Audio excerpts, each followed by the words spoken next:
Few New Zealand politicians understand symbolism quite like Winston Peters, and before he met Bill English, before he met Jacinda Ardern, he met with representatives of the Pike River families. Remember, in January, Winston Peters visited the families and their supporters on the west coast at the road leading up to the mine, in which 29 people died. And today, according to Bernie Monk, who lost his son Michael in the mine, his message hadn't changed. Well, he said exactly the same thing up at the gate. As he said, he's right behind what we're doing.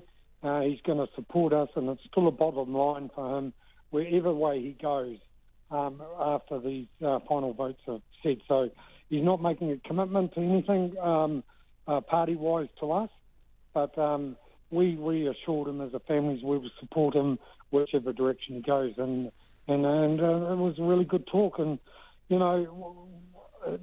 this man's been talking the truth to us, and he hasn't veered off it. So we honestly believe that he's going to help us. So he said re-entry is a bottom line in his coalition negotiations. Yep, certainly is. Yep, it was very pleasing to hear. And Bernie, in terms of the kind of re-entry that you are talking about, you're talking about manned re-entry.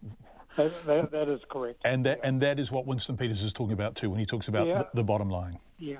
Yeah, and the other thing that Winston's really upset about is that the robot that's been developed in the Wellington University here was never ever an option for the government, and he can't understand that because they developed that, for Pike River itself, and cannot understand why they just swept things aside and didn't take any notice of the people. And he's going to make sure that this is going to happen, and I'm pretty ecstatic, really. Who else was there from the Pike families? Bernie, who was with you? Anna Osborne's here, Sonia Rockhouse, and my wife Kath. We're all here representing the family. You never stop, do you? You never, that core group of you, there has not been a day in the past 6 years and 11 months in which you've given up, has there? Well, a lot of these things needed to be done for the country. It cannot be swept under the carpet. That's, a lot of people say, why don't you move on? Or we've moved forward, we've never moved on. We need justice and accountability, and that's another thing I want to touch on, where also today we've been in court cases trying to bring up the case that we brought up against Whittle, why he was never convicted by WorkSafe, etc., and the underhanding that was done there.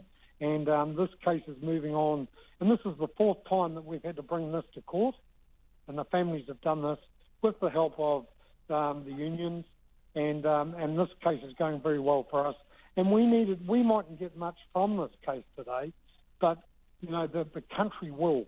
The country will not be just, these corporates can't just walk over people and get people killed in the workspace place and paid money and then told to go away and get on with their lives. And that's what's happened to the Pike River families.